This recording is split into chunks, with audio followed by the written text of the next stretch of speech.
Hi. இன்றைக்கி ஒரு சிம்பிளான சின்ன விஷயந்தான், ஒரு சின்ன டிப்ஸ் தான், ஹேர் கேர் டிப்ஸு.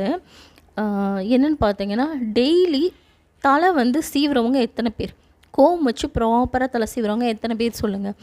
ஏடா கோம் பண்ணுறதெல்லாம் ஒரு வீடியோவாக போடுவீங்களா அப்படின்னு கமெண்ட் போட்டாலும் பரவாயில்ல. நான் சொல்கிறேன், கோம் பண்ணுறதுல எவ்வளோ பெனிஃபிட்ஸ் இருக்குதுன்னு தெரியுமா? சின்ன வயசில் நம்மளோட அம்மாவெல்லாம் பார்த்திங்கன்னா, ஸ்கூல் டைமில் நமக்கு டெய்லி எண்ணெய் வச்சு நல்லா கோம் பண்ணி பின்னல் போட்டு அனுப்புவாங்க. ஸோ அப்போல்லாம் பார்த்திங்கன்னா நமக்கு முடி அவ்வளோ இருக்கும், நம்மளால் பார்க்கவே முடியாது, அவ்வளோ முடி இருக்கும். ஸோ இப்போ நம்ம கேர் பண்ண ஆரம்பிச்சுட்டு நம்மளே டேக் ஓவர் பண்ணி என் ஹேரை நானே பார்த்துப்பேன் அப்படின்ற நிலமை வந்ததுக்கப்புறம் தான் நம்மளுக்கு ஹேரெல்லாம் கொட்டியிருக்கும். கரெக்டாக?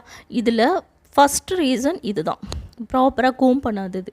இதுக்கு அப்புறம் இருக்குது, நிறைய இருக்குது. ஸோ இதில் ஃபஸ்ட்டு பார்த்திங்கன்னா ப்ராப்பர் கோம் பண்ணாதது தான்.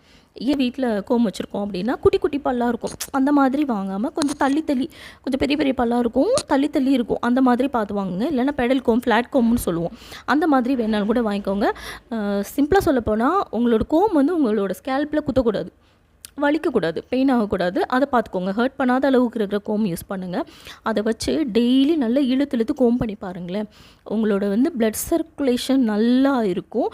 பிளட் சர்க்குலேஷன் நல்லா இருக்கும்போது உங்களோட ஹேரை ரூட்டை கிளியர் பண்ணி உங்களுக்கு நியூ ஹேர் வளர்கிறதுக்கு இது பண்ணும். எப்படி பண்ணுன்னா, நம்ம ஸ்கேல்பில் பார்த்திங்கன்னா ஆல்ரெடி டெட் செல்ஸ் இருக்கும். நான் டெய்லி ஷாம்பு போடுறேன், டெய்லி ஹேர் வாஷ் பண்ணுறேன், நான் தலை தேய்ச்சல இவ்வளோ நேரம் வரும், எனக்கு எப்படி அழுக்கு வரும் அப்படின்னு கேட்பீங்க. கண்டிப்பாக சொல்கிறேன், எல்லாருக்குமே அந்த டெட் செல்ஸ் இருக்கும். ஸோ அந்த டெட் செல்லை நீங்கள் கோம் பண்ணுறது மூலமாக நம்ம ரிமூவ் பண்ணி விட்டுருவோம். அதுக்கப்புறம் ஹேர் வாஷ் பண்ணும்போது அது போயிடும். ஸோ ரிமூவ் பண்ணி டெட் செல்லை ரிமூவ் பண்ணிட்டோன்னா நமக்கு நியூ செல்ஸ் வர ஆரம்பிச்சிடும். நியூ செல்ஸ் வரும்போது நமக்கு அந்த கொட்டின இடத்துல இருந்து ஹேர் வர ஆரம்பிச்சிடும். ஸோ நமக்கு கொட்டின முடியெல்லாம் வர்றதுக்கு ஃபஸ்ட்டு ஸ்டெப்பாக நீங்கள் டெய்லி கோம் பண்ணுறத வச்சுக்கோங்க. அதுக்கப்புறம் இருக்குது, நீங்கள் ஹேர் கேரில் ஒன்றுனா பாருங்கள். ஃபஸ்ட்டு விஷயம், சிம்பிளான விஷயம். இதுக்கு நீங்கள் டைம் எடுத்துக்கணும், ஒரு 1 hour உட்காந்து ஹேரை அதை பண்ணணும் இதை பண்ணணும்லாம் கிடையாது. ஜஸ்ட்டு ஒரு 5 minutes எடுத்து எல்லா இடமும் நல்லா அழுத்தி கோம் பண்ணிவிட்டு, கொண்டை போடுறதுனா கூட கொண்டை போட்டுக்கோங்க, இல்லை ஃப்ரீ ஹேர் போடுறதுனா போட்டுக்கோங்க, அது விஷயம் இல்லை. பட் கோம் பண்ணுங்கள். இந்த டிப்ஸ் உங்களுக்கு பிடிச்சிருக்குன்னு நினைக்கிறேன். பிடிச்சிருந்தால் லைக் பண்ணுங்கள், உங்கள் ஃப்ரெண்ட்ஸ் அண்ட் ஃபேமிலிக்கு ஷேர் பண்ணுங்கள், சப்ஸ்கிரைப் பண்ண மறந்துடாதீங்க. வேறு ஏதாவது டிப்ஸ் வேணும், வீடியோ வேணும்னா கூட என்னோடய கமெண்ட் பண்ணுங்கள், நான் கண்டிப்பாக ரிப்ளை கொடுப்பேன். And then bye.